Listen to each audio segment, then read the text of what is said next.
Olá! Na aula de hoje iremos falar sobre o domínio das línguas envolvidas no ato da tradução e interpretação. Para tanto, se faz necessário entender a diferença de saber uma língua e conhecer ou não o processo de tradução e sua estrutura e também a gramática de cada uma das línguas envolvidas na tradução e na interpretação. Nesse processo, deve-se considerar que estas ainda são modalidades diferentes de línguas.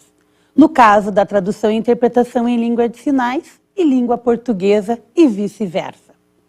Seria então pertinente dizer aqui que os estudos da gramática da Libras é muito recente no Brasil, iniciando com a Lucinda Ferreira Brito, a pesquisa a qual versa sobre estudos gramaticais. Agora também temos fomentando aí na academia os trabalhos voltados apenas a dissertações, teses, enfim. Isso ainda é muito incipiente. Então há necessidade de focar para uma prática que é a prática de tradutores e intérpretes de língua de sinais. Todos os intérpretes de línguas orais excedem o conhecimento, porque estudam a gramática propriamente dita. Ao passo que é conhecido dos tradutores e intérpretes de língua de sinais que a prática deles é muito pautada no uso e pouquíssimo conhecimento gramatical. Isso vai contra o processo científico, que se aperfeiçoa o conhecimento estrutural e linguístico, ele só tem ganho a partir da apropriação de conhecimentos do processo gramatical da língua-alvo, mas também da língua-fonte. É por isso que nessa aula iremos estudar os aspectos referentes à gramática da Libras. Então, para darmos prosseguimento, vamos abordar a diferença entre o saber uma língua e conhecer a estrutura dessa língua. Então, há dois principais polos que vão se diferenciar entre um usuário de uma língua, quer seja ela falada ou quer seja ela sinalizada, de um conhecedor de sua estrutura e sua gramática. É bom que se diga que o usuário é aquele que intuitivamente é capaz de estabelecer uma comunicação através dessa língua ou desse idioma. É conhecedor da estrutura, é aquele que precisa estudar, pois esse não é um processo natural. Nós só vamos conseguir se apropriar da estrutura de uma língua a partir do momento que se debruçarmos sobre ela. É a partir do momento que conhecermos as regras gramaticais, os fundamentos da sua composição, enfim, a sua estrutura. Bom, fazendo uma analogia, é como se nós pudéssemos pensar a questão entre o motorista e o mecânico. O motorista é aquele sujeito usuário do automóvel, do carro, que sabe muito bem quais são os comandos que devem dar para o funcionamento do carro. Ou seja, ele sabe usar o carro. O mecânico, em contrapartida, é aquele que, além de saber usar, conhece o funcionamento, conhece a organização motora desse automóvel. Dizendo em outras palavras, é bem possível que muitos usuários de uma determinada língua não conheçam a sua estrutura. Mas difícil será algum conhecedor não saber usar essa língua. E é mais ou menos essa relação. Para clarificar isso tudo, observem mais um exemplo. Todos nós temos um corpo. Nós cuidamos dele e sabemos a base de seu funcionamento. Porém, quando ficamos doentes, precisamos do auxílio de um médico, que é especializado na área da saúde.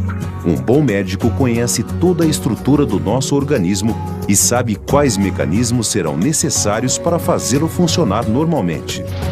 O falante da língua é como se fosse um paciente, que sabe lidar com a sua língua, mas não conhece a sua estrutura.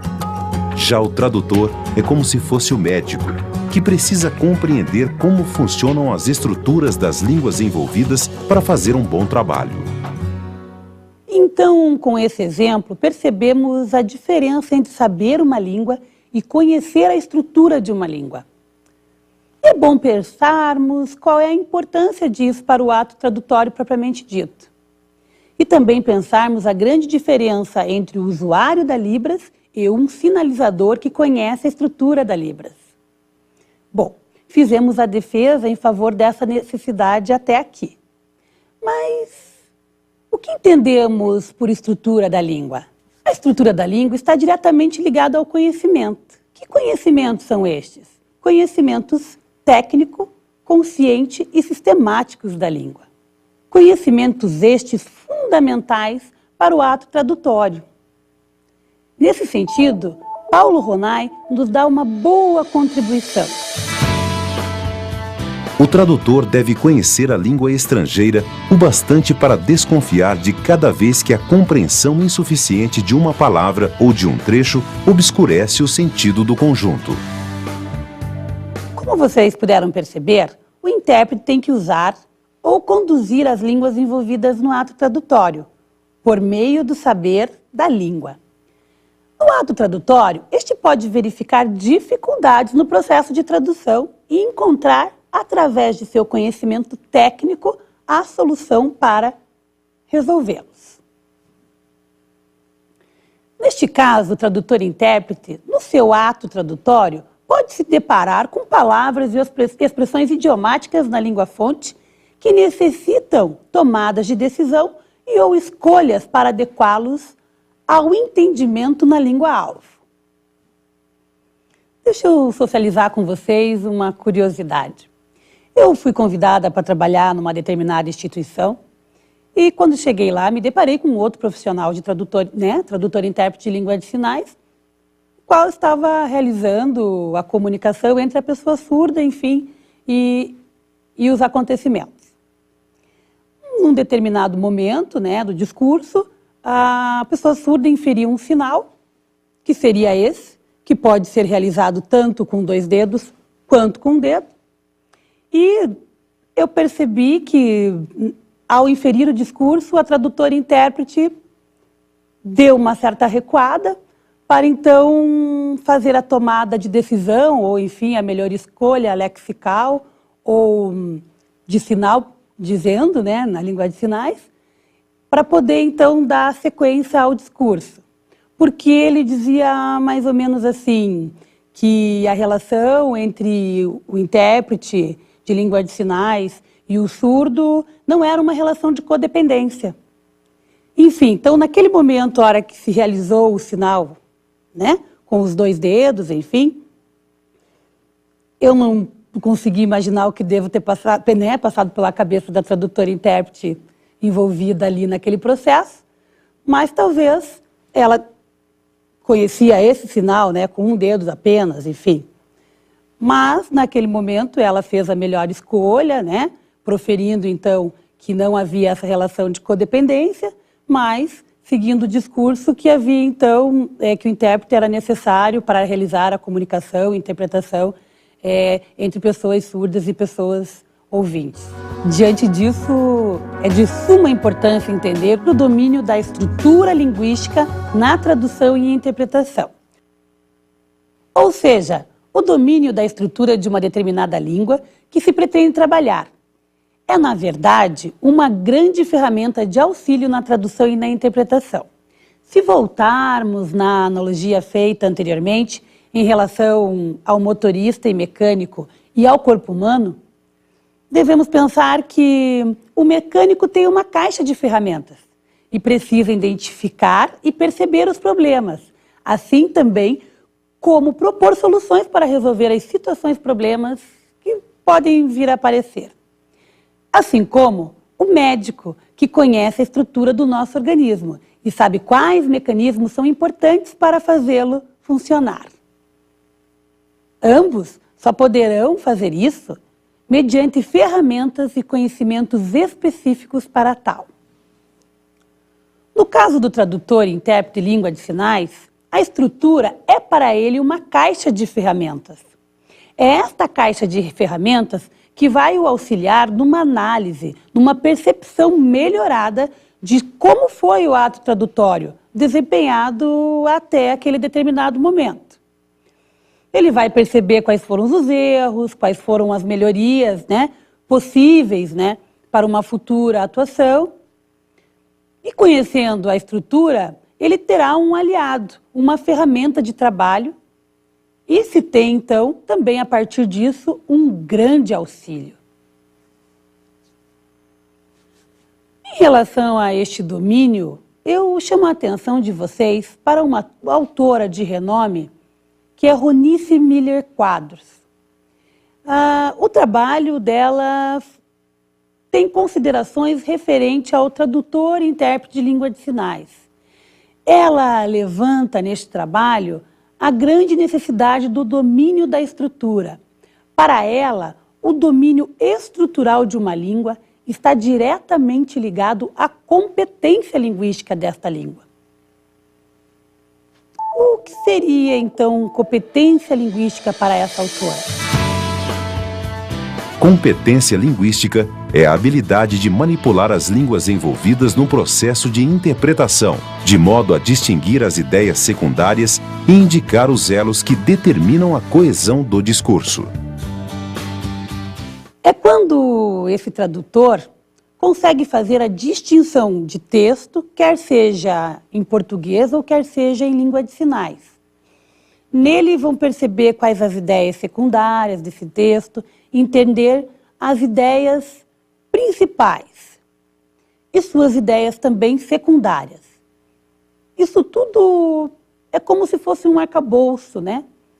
Pautado na diferenciação, na distinção, na percepção e na noção das ideias e do texto e também da forma que se ligam. Chamamos isso de competência linguística. Ou seja, é absolutamente impossível que um tradutor não tenha o domínio da Libras e das línguas em questão. Ter o domínio aqui é de longe saber nomenclaturas, classes gramaticais. Sabe aquele sumário todo da gramática? Não é isso que se propõe aqui. Essa decoreba estrutural de gramática, vamos deixar de lado. A gramática tradicional, normativa, classifica e ou dá nome às coisas. Mas quando eu digo domínio da língua, eu estou dizendo domínio da sua estrutura, domínio da sua funcionalidade. Não é necessário saber nome, mas é necessário saber como funciona, qual é a forma correta de utilizar isso e conhecermos as técnicas. Fazendo ainda uma defesa mais clara da importância desse domínio, vou para isso citar um exemplo de uma categoria gramatical que está diretamente ligada às línguas, que, claro, tem infinitas categorias gramaticais da mesma forma complexa, abstrata, completas.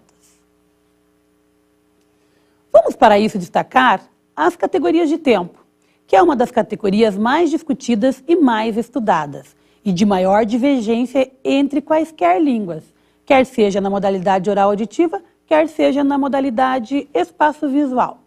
Nós temos no inglês, por exemplo, uma marcação de tempo interessantíssima, que é o present perfect. Esse tempo verbal faz referência a um tempo anterior, a um tempo de referência, que ainda não aconteceu, porque ainda é anterior à referência, ou seja, ainda se refere ao presente, não fazendo parte do passado. Este tempo, da mesma forma, na mesma configuração, é inexistente em português. Não temos correspondente direto ou equivalente igual ao present perfect em português. Pois nós temos no português formas diferentes de marcação de tempo. Mas um tradutor e intérprete que esteja lidando com uma versão do inglês para o português vai precisar conhecer o present perfect e ele vai precisar conhecer o pretérito perfeito e outros marcadores de tempo para marcar esse presente, ou até mesmo o pretérito perfeito composto. Enfim, nós temos outras possibilidades de compor a mesma ideia de um acontecimento que tem sido anterior a um ponto de referência, mas que continua no presente.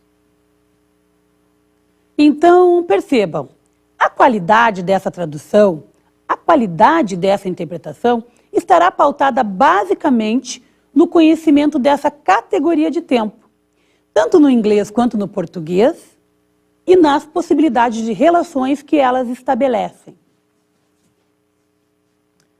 Bem, se estamos pensando na melhor forma de tradução, tanto no inglês como no português, que são língua de modalidades iguais, imaginem que temos que falar ou pensar nas categorias de tempo em libras. Na Libras, o tempo é marcado por grandes categorias linguísticas: o passado, o presente e o futuro. Sendo que o corpo é marcado como eixo central, e ele vai fazer a distinção verbal desse tempo. Para a realização do tempo presente, em língua de sinais, a referência temporal é a partir do eixo do corpo, no centro indicando o momento presente. Já no passado, a sinalização vai ser para trás do seu corpo, aqui. No futuro, a sinalização será à frente do seu corpo.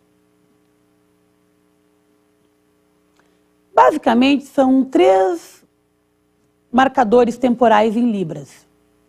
Há subdivisões? Sim, mas hoje não iremos nos adentrar nisso.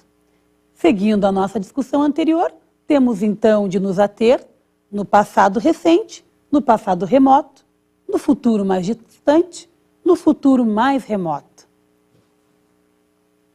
Vamos agora entrar em um outro tópico, que é a questão da variação linguística e do neologismo em língua de sinais.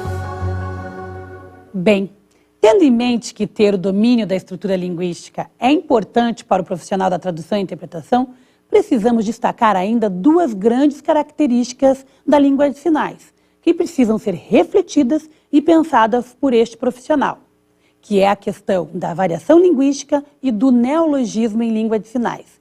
Mesmo porque o profissional tradutor e intérprete não lida apenas com um tipo de texto e também não lida apenas com um único indivíduo surdo, mas ele vai passar por diversas comunidades de fala.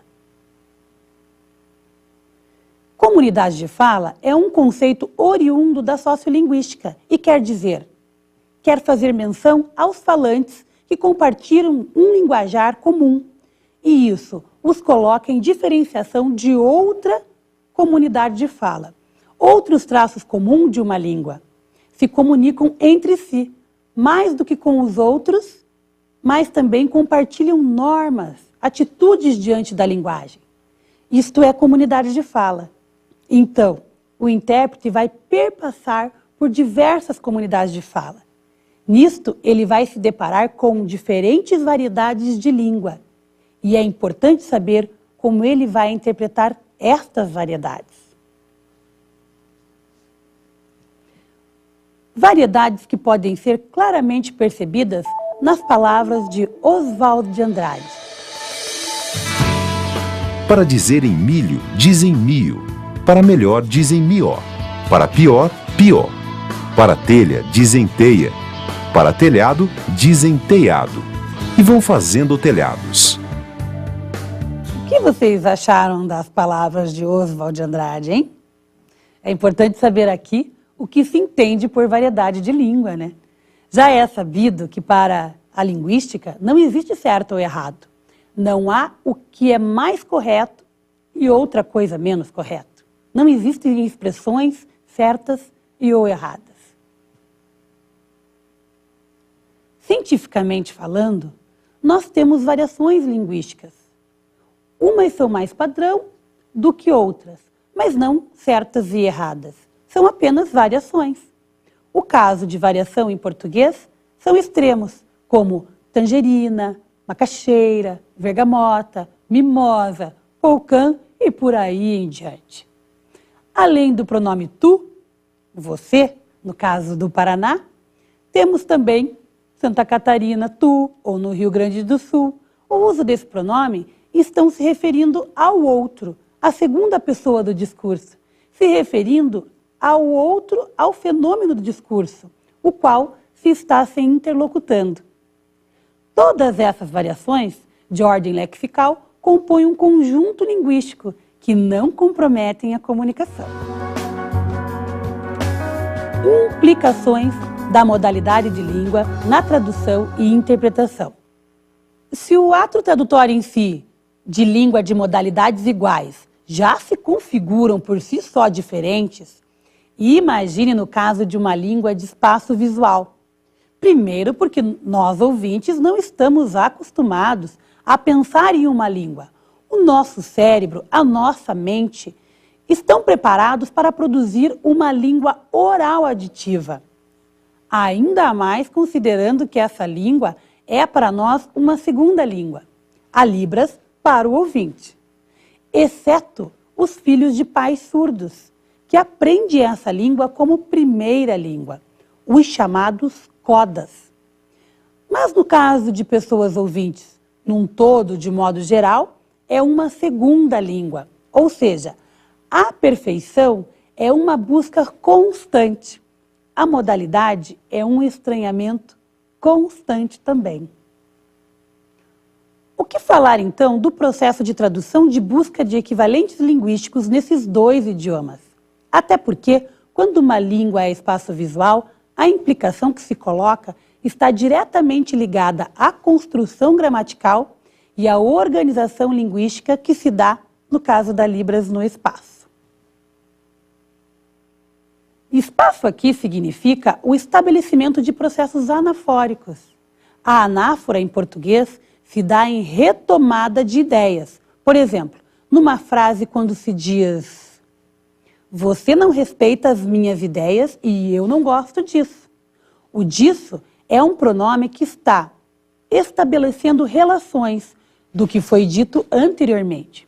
Você não respeita as minhas ideias. No caso do processo anafórico em Libras, se trata da incorporação dos sujeitos e da retomada de cada um deles. A Libras tem marcação espacial para fazer as chamadas categorias gramaticais. No caso de tópicos, comentários, que se dá por meio de expressões facial. Quando você diz comida, por exemplo, eu gosto de macarrão. Como eu poderia exemplificar isso, então, para vocês em Libras? Seria o sinal de comida e a frase eu gosto de macarrão.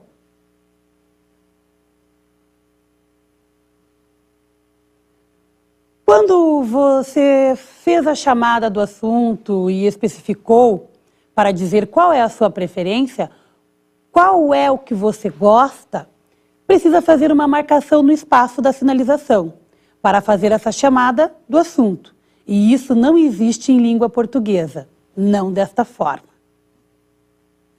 Claro que com relação à expressão facial, esta que estamos destacando para a formação do tópico, a expressão facial faz parte de toda e qualquer língua, mesmo nas línguas orais. Há apenas uma diferença. No caso das línguas de sinais, ela é usada gramaticalmente, ao passo que, nas línguas orais, auditivas, elas não têm esse valor gramatical, mas sim um valor afetivo e emocional. A expressão facial não tem uma função de marcar uma sentença como interrogativa, exclamativa, imperativa. Ela apenas dá uma entonação emocional à frase. Na língua de sinais, também há uma possibilidade de marcar estruturas sintáticas como a condicional e a oração relativa. Ainda também há a possibilidade de marcar graus dos substantivos e adjetivos por meio da expressão facial. Por exemplo, vamos utilizar aqui o sinal de carrinho e carrão, por meio da marcação com a expressão facial. Então, como seria? Marca o referente carro e para carrão. Marca o referente carro e para carrinho. Todas essas implicações vão trazer para o tradutor e intérprete de língua de sinais grandes desafios. O treino exaustivo de uma habilidade de recepção e emissão de produção muito diferente do que estamos acostumados. E, para finalizar isso, a tradução acarreta o recorte de uma realidade. A tradução sempre é a partir de um pressuposto que se tem em mente, um instrumento, um recorte. Isso significa que a realidade por si só não é absoluta, mas sim uma leitura feita dela pelas mais variadas culturas e línguas, as quais podem escolher realçar certos aspectos ou não. Para ilustrar isso, teremos a contribuição de Paulo Ronay. O que devemos traduzir é sempre algo mais, isto é, a mensagem. E a tradução da mensagem também pode ser demonstrada no trecho do filme O Fabuloso Destino de Amélie Poulain. Venez, je vais vous aider. On descend et hop, c'est parti. Là, on croise la veuve du tambour de la fanfare. Elle porte la vareuse de son mari depuis qu'il est mort. Attention, hop. Tiens, l'enseigne de la boucherie Chevaline a perdu une oreille. Ce rire, c'est celui du mari de la fleuriste. Il a des petites rides de malice au coin des yeux. Oh, dans la vitrine de la pâtisserie, il y a des sucettes Pierrot Gourmand. Vous sentez ce parfum? C'est Pépone qui fait goûter ses melons aux clients. Allez, allez, goûtez mon melon. Ah, chez Marion, il faut de la glace au calisson. On passe devant la charcuterie, 79 le jambon à l'os, 45 le travers demi-sel. On arrive chez le fromager, 12,90 le picodon de l'Ardèche et 23,50 le cabicou du Poitou. Chez le boucher, il y a un bébé qui regarde un chien qui regarde les poulets rôtis. Voilà, maintenant on est devant le petit kiosque à journaux, juste à l'entrée du métro. Et moi je vous laisse ici. Au revoir. Na cena do filme, a protagonista descreve fatos e acontecimentos sob a sua ótica. Neste caso, fica claro que a tradução acarreta o recorte de uma realidade, a realidade do intérprete. Na aula de hoje, vocês puderam entender a diferenciação entre o saber de uma língua e o conhecer a estrutura dessa língua. Questão esta que está diretamente ligado ao domínio da estrutura linguística.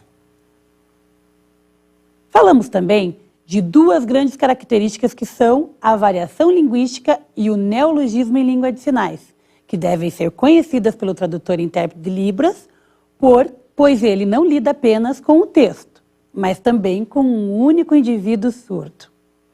Tratamos também das modalidades diferenciadas da língua de sinais e da língua portuguesa. A primeira na modalidade gestual-visual e a segunda na modalidade oral-auditiva.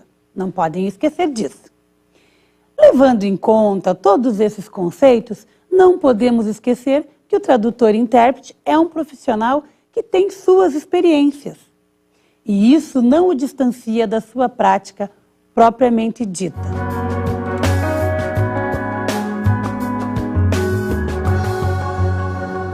Então, como dica de estudo para a aula de hoje, eu irei recomendar duas grandes teóricas. Uma Lucinda Ferreira Brito, com uma pesquisa por uma gramática de língua de sinais, da editora Tempo Brasileiro, e também a Ronice Miller Quadros, com um estudo a respeito da língua de sinais, estudos linguísticos, da ArtMed Editora. Bons estudos!